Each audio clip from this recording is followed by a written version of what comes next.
A lake once killed 1,700 people in their sleep, and most of them never even touched the water.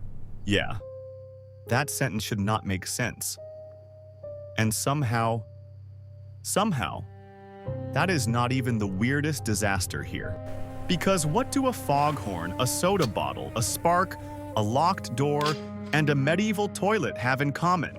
They all helped turn completely normal days into some of the unluckiest disasters in human history. Which is comforting, obviously. And that's the terrifying part. Not the explosions, not the sinking ships, not even the toilet thing. Although, don't worry, we are absolutely getting to the toilet thing. History made sure of that. The scary part is that 5 minutes before each disaster, everything looked normal. Annoyingly, peacefully, suspiciously normal. A ship was just sailing. A lake was just sitting there. A city was waking up. A train was taking people home. And a room full of medieval rich guys was arguing, which was annoying, sure, but not yet a structural emergency. Then one tiny thing changed. A fog bank rolled in. A bubble rose from deep underwater. A spark landed in the wrong place. A door stayed locked. A floor gave up on life. And history, being the dramatic little goblin that it is, basically said, "Yep, that'll do." So let's start with a disaster that is basically the world's worst version of that awkward grocery store dance. You know the one. You're walking down an aisle. Someone is coming towards you. Nobody has a plan. You both try to move out of the way. You go left. They go left. Wonderful. Social collapse begins. You go right. They go right. For 3 seconds, both of you become confused shopping carts in a nightmare. Usually, this ends with a tiny laugh, no eye contact, and someone pretending pasta sauce is fascinating. Now imagine that same situation, but instead of 2 people in a grocery store, it's 2 giant ships, at night, in a river, inside thick fog, and one of them was carrying almost 2,500 people.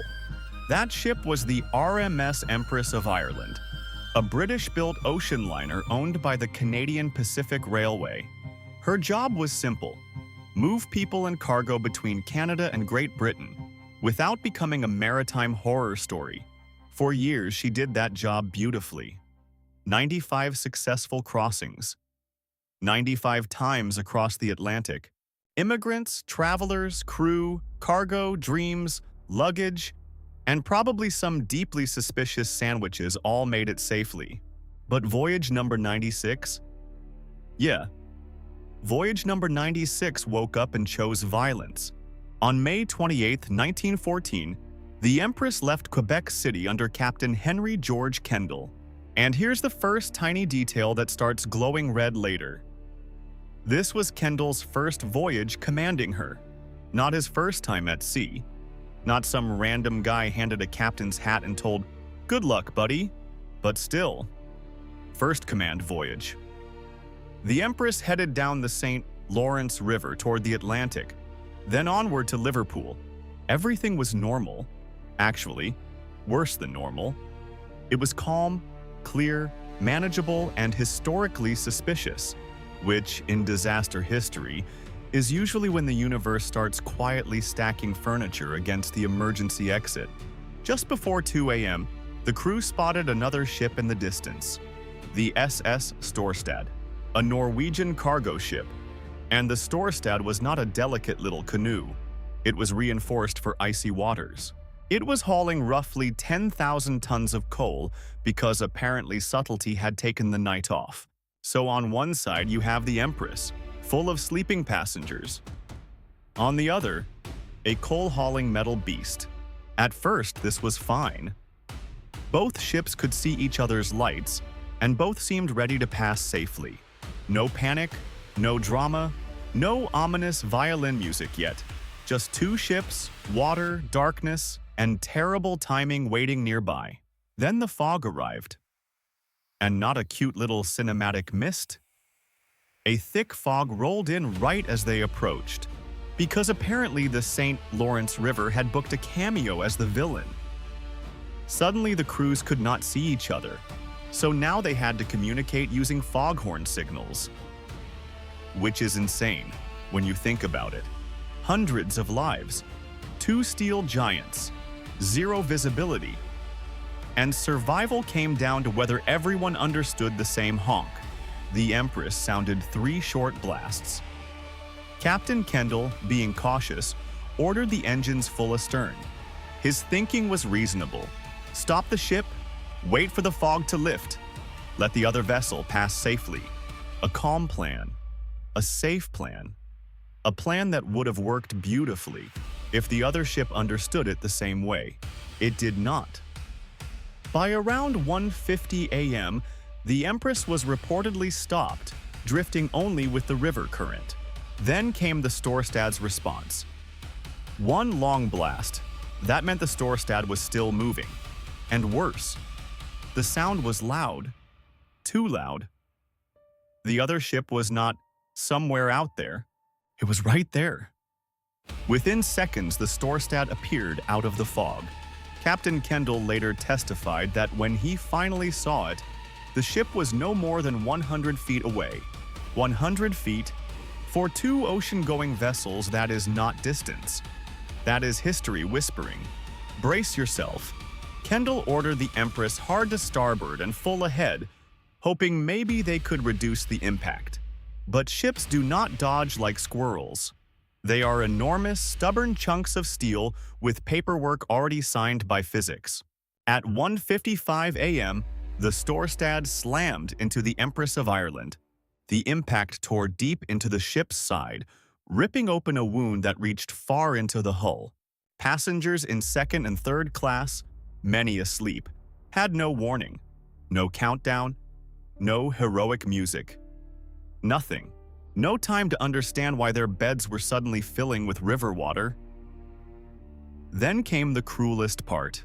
Captain Kendall shouted for the Storstad to keep moving forward. Why? Because it might act like a plug. A horrible, accidental plug, sure. But still a plug. That could have bought time. Time to launch lifeboats. Time to wake passengers. Time for people below deck to climb toward air. But the Storstad had already reversed its engines before impact.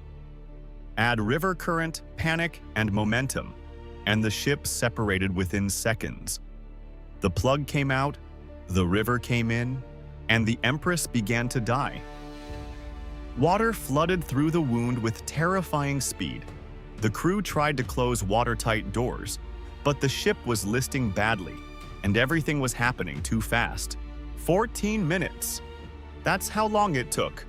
From collision to sinking, 14 minutes. Not an hour. Not a dramatic half-day survival epic. 14 minutes. Barely enough time to make coffee, argue with your Wi-Fi, or regret opening a comment section. More than 1,000 people died. And the worst little twist? The fog lifted just minutes after the impact. Minutes. That's the kind of detail that makes you want to grab history by the shoulders and yell, "Could you not have waited?"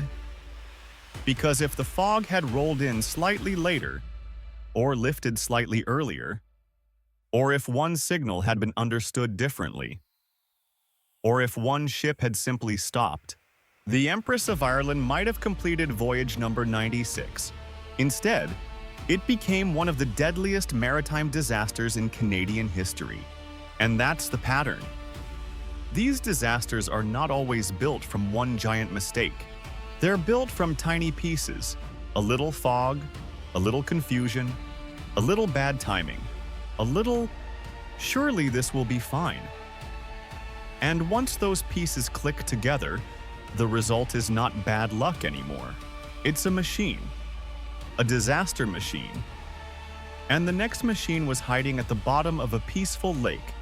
Because if the Empress of Ireland was history saying, "What if 2 ships played chicken in the fog?" Lake Nyos was history saying, "What if a lake became a silent chemical weapon?" From the outside, Lake Nyos looked peaceful. Beautiful, even. a deep blue crater lake in northwest Cameroon.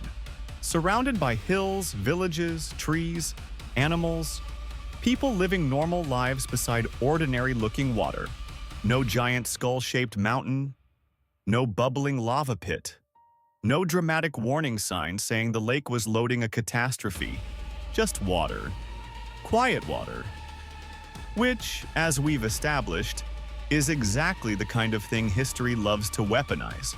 On August 21, 1986, the people near Lake Nyos had no reason to think the lake was dangerous. It had been there their whole lives. It gave the area its landscape, its rhythm, its normal. Then, at around 9:30 at night, the lake opened an invisible trapdoor. To understand Lake Nyos, picture the world's most cursed soda bottle. Calm on the outside, pressure underneath. One wrong disturbance, and the bottle opens itself, which is a terrible feature in both soda and geography. Deep beneath the lake, volcanic activity was releasing carbon dioxide. Slowly. Constantly. Quietly. The gas dissolved into the deep water because the pressure down there was enormous. Like a sealed soda bottle, everything stayed trapped. Until it didn't. Scientists still debate exactly what triggered the release. Maybe a landslide? Maybe a small earthquake? Maybe cooler rainwater disturbed the lake layers? Maybe the lake simply reached a tipping point and decided, tonight. And you know what's weird? That uncertainty makes it worse. A disaster with a clear villain is scary. A disaster where the trigger might have been almost nothing? That gets under your skin. At the bottom of the lake, the deepest water was packed with dissolved CO2. Above it sat layers of less gas-rich water, like an unstable cake nobody should have baked. For years, the system stayed balanced. Delicate, but balanced. Then something disturbed it. A mass of CO2-rich water rose upward. As it climbed, the pressure dropped. And when the pressure dropped, the gas escaped. Fast. That first burst caused more water to rise, which released more gas, which caused more water to rise, which released even more gas. A runaway reaction. The lake was not boiling, it was exhaling. And what came out was a massive cloud of carbon dioxide. Dense. Ghostly. Absolutely not the helpful kind of fog. The kind of fog that doesn't just block your vision, it replaces your air. Carbon dioxide is heavier than normal air, so instead of rising like smoke, it sank. It crawled over the rim of the lake and slid downhill like a cold, silent animal. And downhill, unfortunately, is where people lived. The first village in its path was Lower Nyos.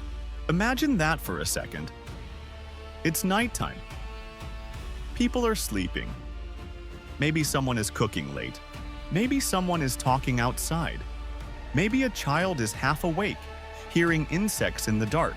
Then the insects stop, the birds stop, the animals stop, and a cloud with no face moves through the village. No sound, no warning. Carbon dioxide doesn't kill like fire. It doesn't crash through a wall. It simply pushes oxygen away. People lost consciousness within seconds. Many died in their sleep. Others collapsed where they stood, probably with no idea what had entered their lungs. No time to run. No time to understand. No cinematic final speech. Just the most ordinary night of the year becoming the last night. Lower Nyos was devastated. Only a handful survived, mostly because they happened to be on slightly higher ground.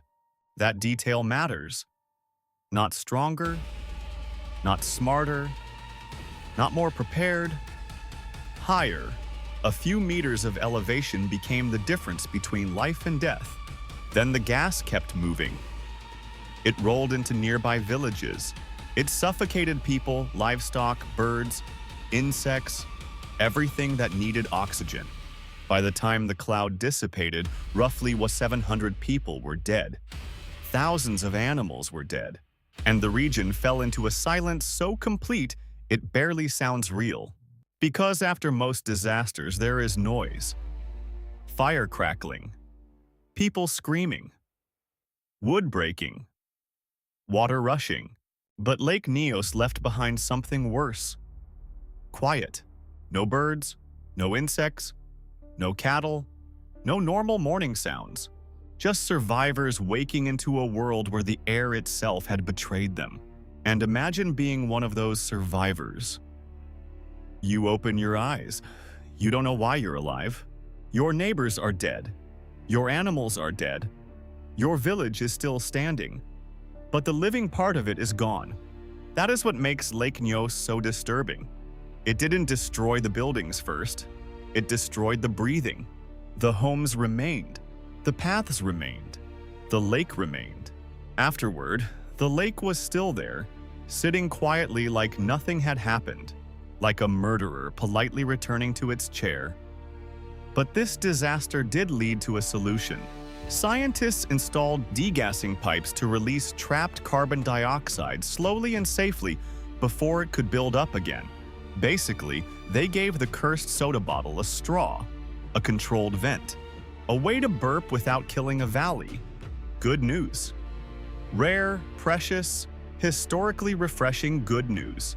Still, Lake Nyos leaves behind a specific kind of fear. The fear that danger doesn't always look dangerous. Sometimes it looks like a calm blue lake. Sometimes it looks like scenery.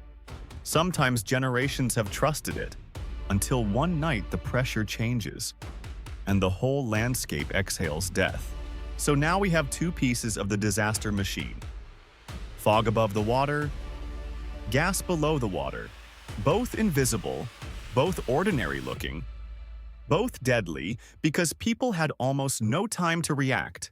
But the next disaster was not quiet. The next one was loud enough to be heard more than 100 miles away. And it started with a traffic problem in a harbor, between one impatient ship and one floating bomb. This happened on the morning of December 6, 1917, in Halifax, Nova Scotia. World War I was still raging, which meant Halifax Harbor was busy, tense, and full of wartime ships. On one side, you had the SS Imo, a Norwegian steamship carrying relief supplies.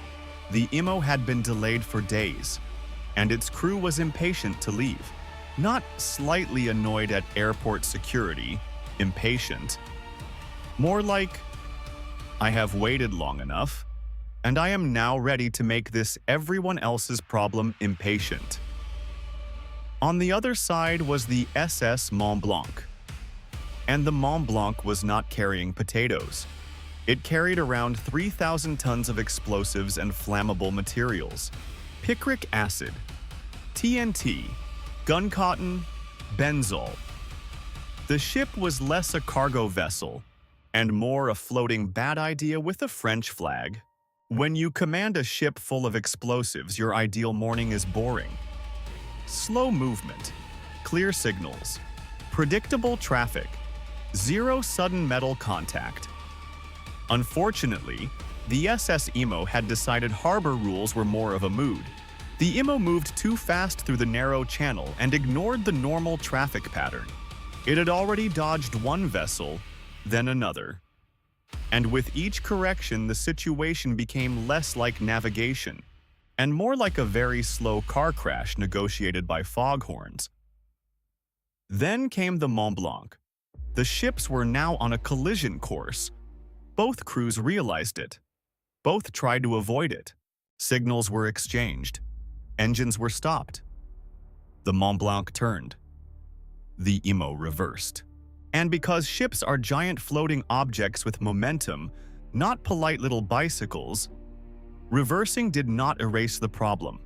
It made the Imo's bow swing right into the Mont Blanc. Here's the insulting part. The collision was not dramatic. It was slow. Low speed. Almost gentle. A tiny metal kiss from hell. The impact itself was not the killer. The impact was just the first domino. When the Imo struck the Mont Blanc, it knocked over barrels of benzol. Benzol spilled, A flammable liquid spread across the ship like history was buttering toast. Still, fuel by itself is only a threat waiting for a reason. Then the ships began to separate.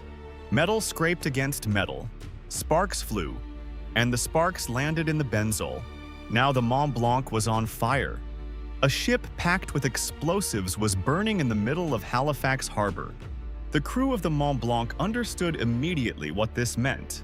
They abandoned ship and rowed toward shore, shouting warnings, trying to tell people to run. But most people in Halifax had no idea what the Mont Blanc was carrying. To them, it was just a burning ship. Scary, sure. Interesting, definitely. But not, your windows are about to become knives, scary.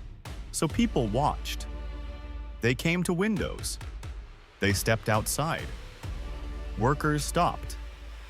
Children stared. A burning ship drifting in a harbor is not something you see every morning. And this is the ugly mirror inside the story. The people of Halifax were not stupid. They were doing what humans do when danger looks far away. They watched. And that tiny instinct put thousands of faces in front of glass. The Mont Blanc drifted toward Pier 6. The fire spread. The explosives heated. The city watched. And at 9:04 a.m., the Mont Blanc detonated. The explosion was so enormous it became the largest human-made explosion in history up to that point. For a moment, Halifax stopped being a city and became a shockwave. Everything close to the blast was flattened. Buildings disappeared. Ships were thrown around like toys. A tsunami surged through the harbor. Chunks of burning metal ripped through neighborhoods. People near the blast were killed instantly. Farther away, the shockwave shattered windows across the city. And remember all those people watching? Many were standing at windows. The thing they thought gave them a safe view became a wall of flying glass. Thousands were injured. Many were blinded. Fires broke out as stoves, lamps, and heaters were knocked over. So now Halifax had not only been blasted apart, it was burning. And because history has the emotional restraint of a toddler with a hammer, the disaster did not stop there. Rescue efforts began quickly. Survivors pulled people from rubble. Doctors treated the injured wherever they could. Ships became emergency clinics. Trains helped move victims. Firefighters arrived from nearby areas. For a brief moment, humanity did what humanity sometimes does best. It ran toward the wreckage to help, but rumors spread. Some people thought it might have been an enemy attack. This was World War I. A massive harbor explosion did not exactly scream, oopsie-daisy nautical accident. There were also fears of a second explosion. Those rumors slowed rescue efforts. Then, because one apocalypse was apparently not enough for the weak, the next day, a blizzard hit. 16 inches of snow buried the shattered city. Search efforts slowed. Wounded survivors were trapped in cold ruins. Roads became harder to pass. Fires, rubble, injury, confusion, winter. Halifax had been punched by an explosion and then tucked into an icy grave blanket. The final numbers were devastating. Over 1,700 confirmed dead, thousands injured, more than 1,000 homes destroyed. Many thousands more were damaged. Tens of thousands were left homeless or without proper shelter. And after all of it, after the impatient ship, the wrong channel, the low-speed collision, the benzol, the sparks, the burning floating bomb, no one was criminally convicted. That detail lands strangely. Because the human brain wants a villain, a name, a face, a captain to point at, but history is rarely that clean. Sometimes disaster is not one villain. Sometimes it is a committee of bad timing, a traffic mistake, a dangerous cargo, a narrow harbor, a spark, a crowd that did not know it was standing inside the blast radius of its own curiosity. And this is where the pattern gets darker. The Empress was killed by confusion, Lake Nyos by invisible gas, Halifax was killed by curiosity and chemistry. But the next disaster adds something worse. Because sometimes people don't die because they fail to escape. Sometimes they die because someone designed the escape to be impossible. So let's leave the harbor. Let's get on a train. A very French train, full of people going home from a celebration, locked inside wooden carriages. For safety? Yes, that word is about to do a lot of horrible work. This next disaster happened on May 8, 1842, on the Versailles Left Bank Railway in France. At first, the day had all the ingredients of a cheerful historical postcard. People had been enjoying public festivities near Versailles. Families, workers, travelers, ordinary people having a good day out. Then hundreds boarded a train heading back toward Paris. Roughly 700 passengers. A long train, 18 passenger carriages, 2 steam locomotives, wooden cars, hot engines, metal parts under stress, and a whole bunch of people probably thinking about dinner, not mechanical fatigue. That phrase matters. Mechanical fatigue.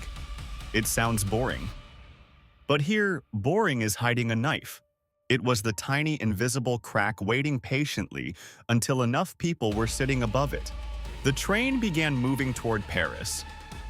For a while, everything looked normal. Again, there's that word, normal. The wheels turned, the engines pulled, the carriages followed. Then, near Meudon, one of the front locomotive's axles snapped. Just like that. Not sabotage, not a dragon, not an evil genius hiding behind a bush. A metal axle. The first locomotive derailed. The second locomotive, still pushing forward with all its power and momentum, slammed into it. Steam engines do not politely apologize and exchange insurance information. They erupt into chaos. The engines jumped the track. Fireboxes broke open. Burning coals spilled everywhere. Hot metal, steam, oil, grease, shattered wood. The front of the train became a blender designed by Satan. Then the passenger carriages crashed into the pileup, and the disaster got worse in layers. Layer 1. Derailment. Bad. Layer 2. Collision. Very bad. Layer 3. Fire. Catastrophic. The carriages were wooden. The engines had thrown burning coals everywhere. Oil and grease leaked from the wreckage. Some reports say the carriages have been recently painted, possibly making them burn even faster. Within moments, the smashed wooden cars began to ignite, and the people inside had one job: get out. Simple, obvious, human. Except they couldn't. Because in parts of 19th century Europe, passenger carriage doors were often locked from the outside. Why? For safety? Yes. This is where the story looks directly into the camera and dares you not to scream. The doors were locked to prevent passengers from falling out of moving trains or jumping off before the train stopped. In theory, that makes a certain old-timey sense. People do stupid things. Moving trains are dangerous. Doors should stay shut. Fine.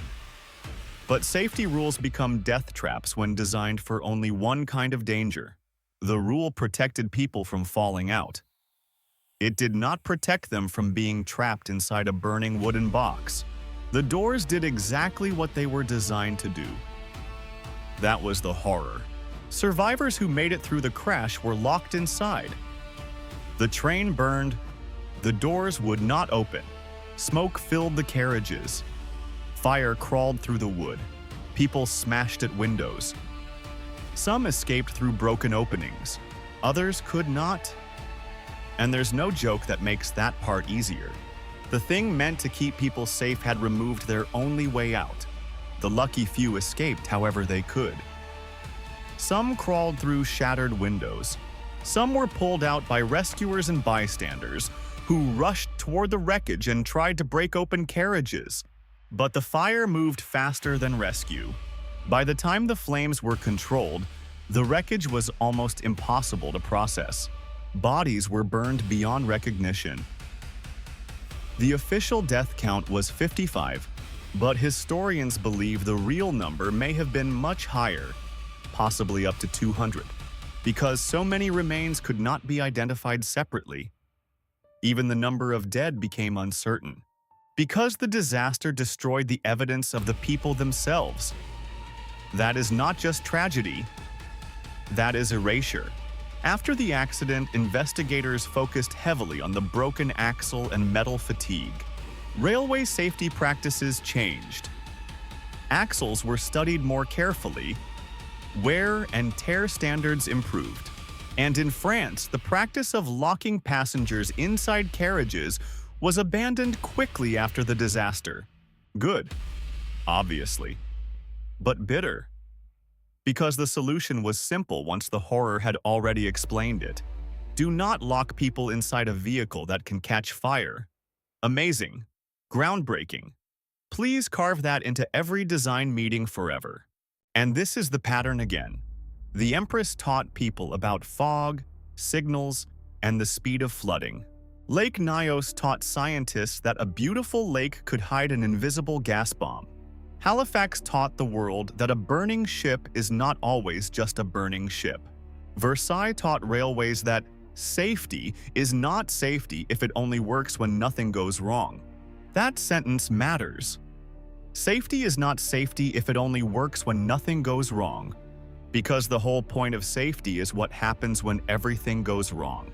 And in 1842 near Versailles, everything went wrong in exactly the order needed to turn a train ride home into a locked furnace. But now, after ships, lakes, bombs, and trains, we have one last disaster, and this one is different. Not because it killed more people, it didn't. Not because it involved advanced machinery, it absolutely did not.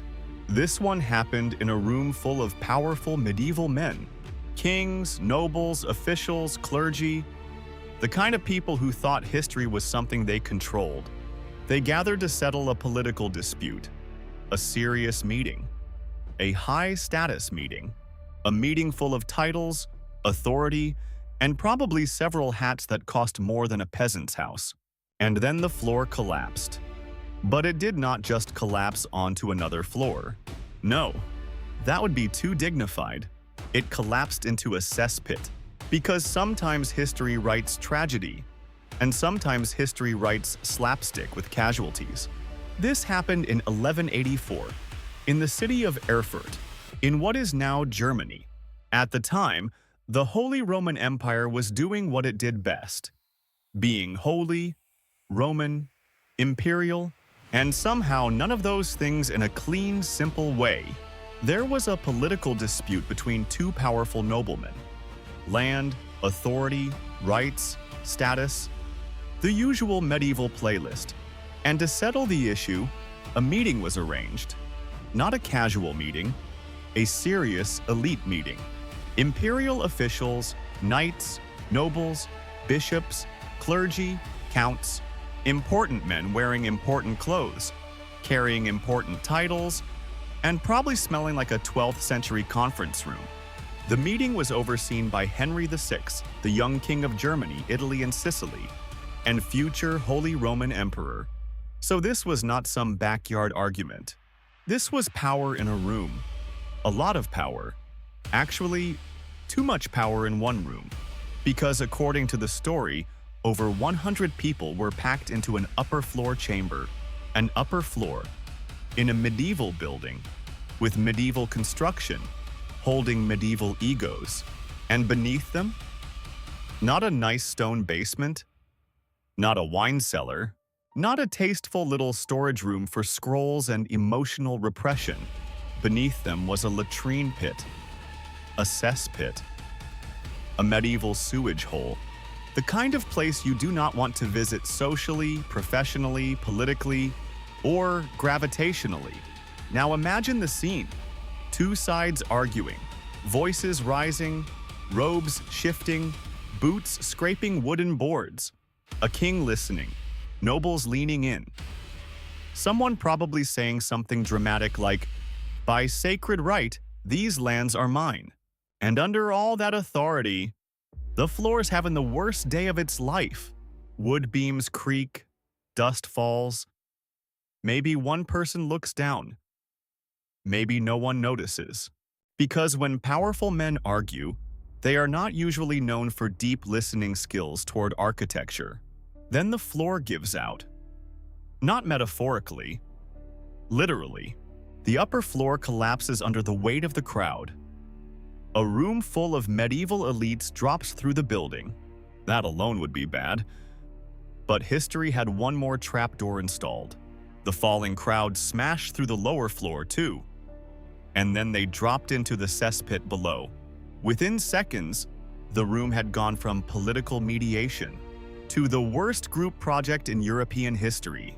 Dozens of people were thrown into years of accumulated human waste. Some were injured or knocked unconscious by the fall. Some drowned in the filth. Others suffocated from the fumes. And yes, this is horrifying, but also, your brain has no idea which emotional folder to put it in, because on one hand, people died. On the other hand, medieval aristocrats fell into a poop pit. That is not a punchline someone invented. That is the historical record looking exhausted and saying, unfortunately, yes, at least 60 people are believed to have died.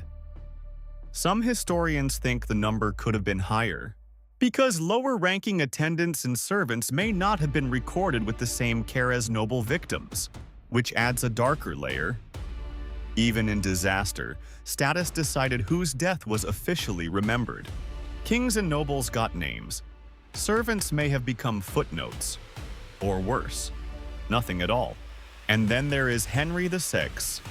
The young king survived, not because he heroically leapt to safety, not because he solved the crisis. He survived because he happened to be standing on a reinforced section of the floor. That is it. Same room, same meeting, same disaster. Different floorboard. A few feet of stronger construction became the difference between future emperor and extremely undignified corpse. And that might be the perfect final example for this entire video, because all of these disasters have the same horrible rhythm. One small difference, one tiny position, one unlucky angle, a ship turns the wrong way. A fog bank arrives at the worst minute. A lake layer shifts. A spark lands on fuel. A door stays locked. A floor beam fails. And suddenly, the world changes. Not gradually, not fairly, instantly. That is what makes these disasters feel so unreal. They are not just tragic, they are insulting. They feel like reality got lazy and started using cartoon logic on real people. A ship sinks because the fog cleared too late. A lake kills people who never touch the water. A city watches a bomb float toward it because it looks like entertainment. A safety rule locks passengers inside a furnace. A room full of powerful men drops into sewage because the building has had enough. At first, it is tempting to call all of that bad luck. The unluckiest disasters in history. Clean title. Easy idea. Very clickable. But after hearing the details, luck starts to feel too simple. Because fog is normal. Lakes are normal. Harbors are normal. Trains are normal. Meetings are normal. That is the real horror. These disasters didn't begin when things broke. They began when people trusted systems that were already waiting to break. Ships would pass safely. That was the idea anyway, until fog and signals quietly disagreed. The lake would stay quiet, because it always had. Until the pressure underneath changed the deal. The burning ship would stay over there, far enough away to watch, close enough to ruin everything. The train doors would protect passengers, until protection became a locked wooden box full of smoke. The floor would hold. Of course it would. It was a floor. Floors have one job, until they didn't, And the scariest part is not that history sometimes goes wrong. Of course it does. The scariest part is how calm everything can look right before it breaks. 5 minutes earlier, everything looked normal. That line sounds dramatic at the beginning. By the end, it sounds like a warning. Because history does not always kick the door open. Sometimes it honks in the fog. Sometimes it bubbles at the bottom of a lake. Sometimes it throws one spark. Sometimes it locks the door. And sometimes it just waits quietly until the floor gives out.